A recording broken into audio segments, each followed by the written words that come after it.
Look, firstly as well, I think it's important to say change isn't always a bad thing. But I think with this, I think they've caused themselves more problems than they can handle. And I think it's going to be interesting to see how it's going to play out. Okay, firstly, Daniel Craig has been an excellent 007, an excellent James Bond. This has nothing to do with a woman being involved in the film as a 007. This has nothing to do with his being his last film. This has nothing to do with all the other crazy opinions out there about the ending, the last film, anything, right? It's just my reasons for why I think they've handled it a little bit badly, even though despite, as I've put, I haven't seen it yet. I've had it ruined for me, sadly. Even though in a 24/7 world, you can kind of figure it out yourself. And why, I'm not gonna go and watch it. So, let's get into it. Firstly, if James Bond isn't a massive part of your life, and if you don't remember watching, James Bond at the weekend, on a Saturday or a Sunday, where have you been for the last God knows how many years? Because for me, that's what I remember. Now, I've put spoilers in the title, so if you do not want to know what happens, then go away, basically.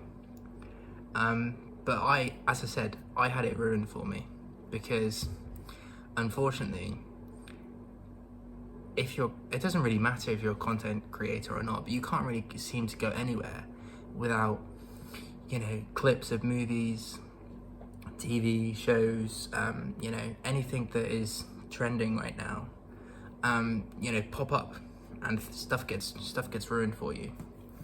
And that's what happened to me. I wasn't really gonna go and see it anyway.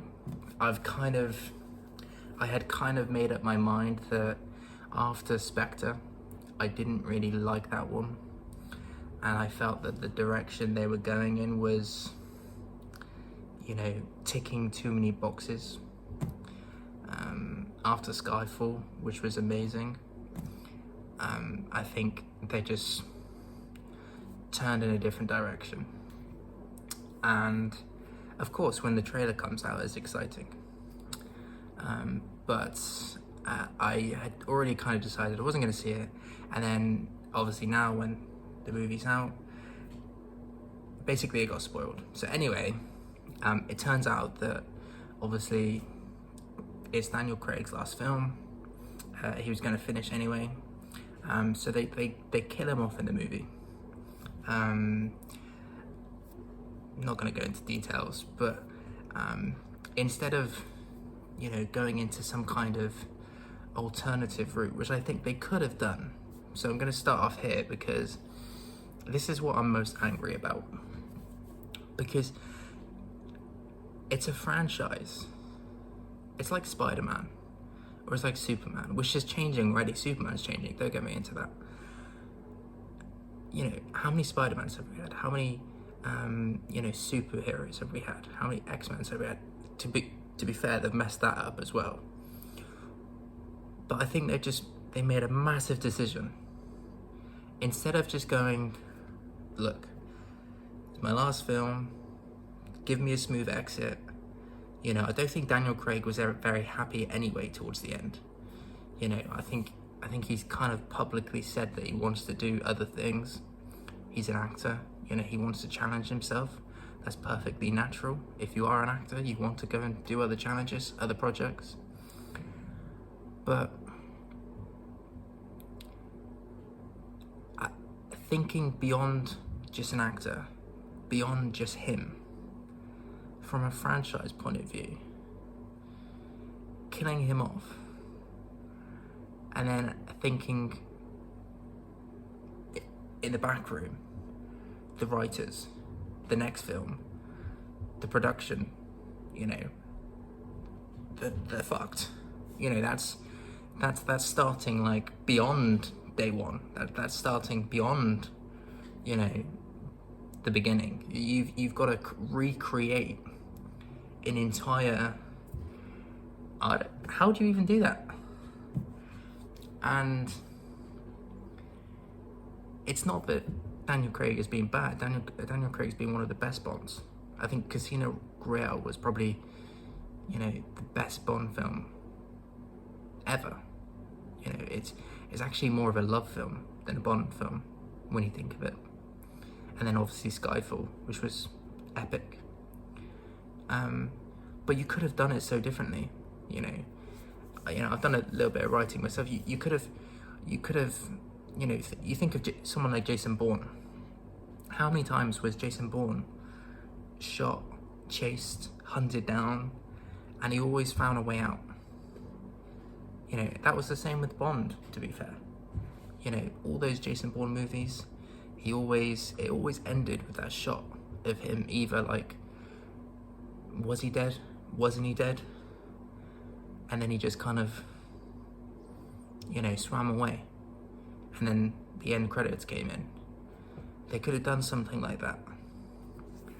But instead, it was like, and to be fair, before all of you haters in the comments come at me, I know I haven't seen it, so this is not 100% reflection of my perspective.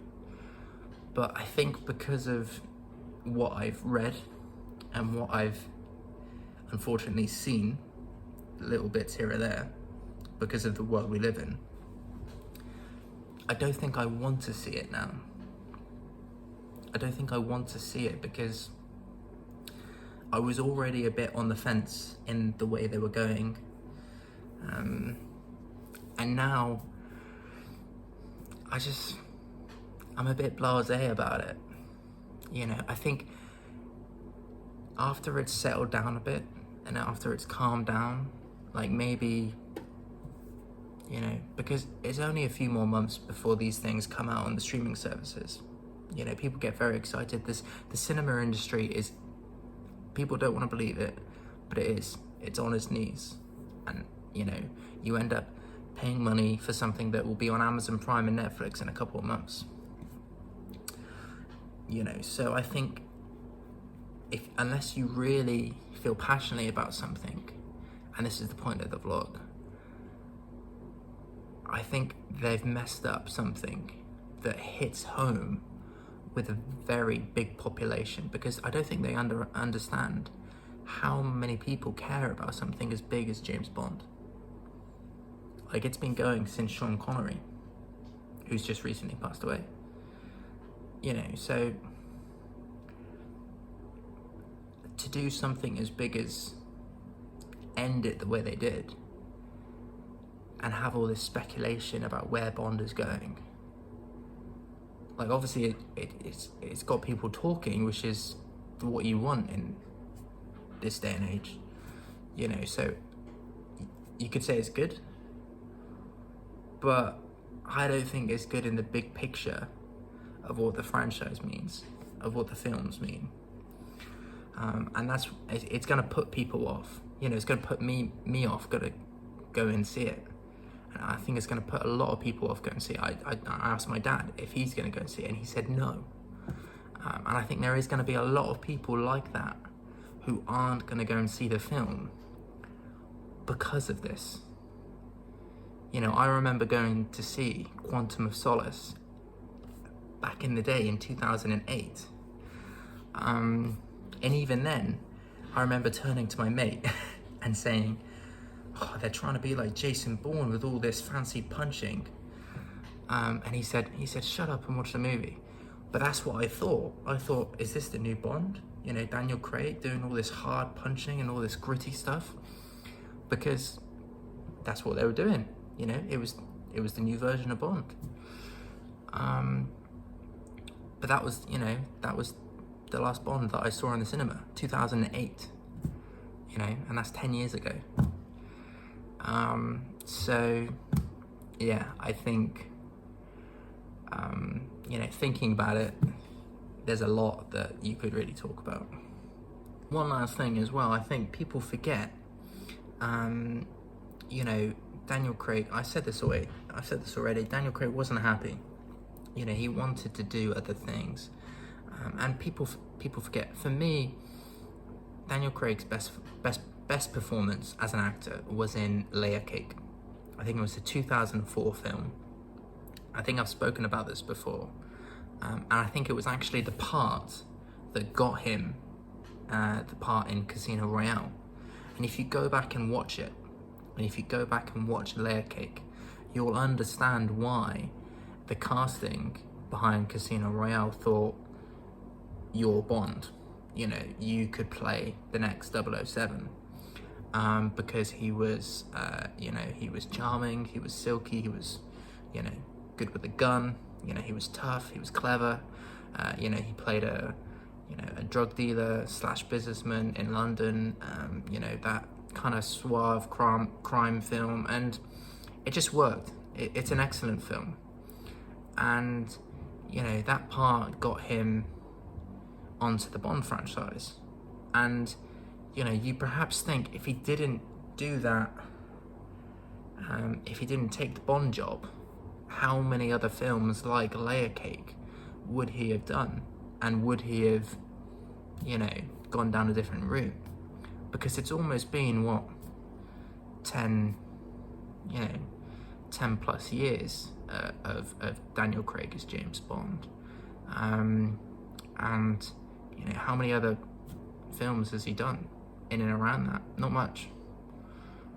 So, you know, you can understand why, you know, he wants to get out, and you can understand why, you know, he wants to go and do other things. But yeah, I think they messed it up. But just one man's opinion. If anyone watched it and enjoyed it, then absolutely. You know, I'm sure when it comes out, you know, in a few months' time, I'm sure I'll probably watch it, you know, on a Sunday evening or something in the background, and I'll probably go, yeah, there's a few bits there that I might enjoy. But I think on principle, I can't enjoy the direction that the Bond franchise is going in. You know, even with somebody like Daniel Craig.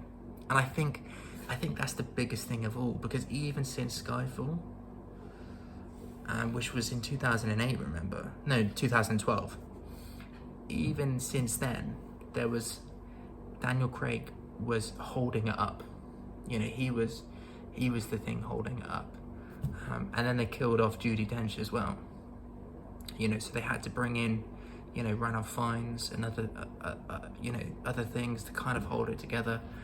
And it's been years of what was Daniel Craig, and, you know, the last film, Spectre, you know, fancy cinematography, and trying to replicate what they did with, you know, Skyfall to try and, you know, set another film basically. And you can't do that. You need depth.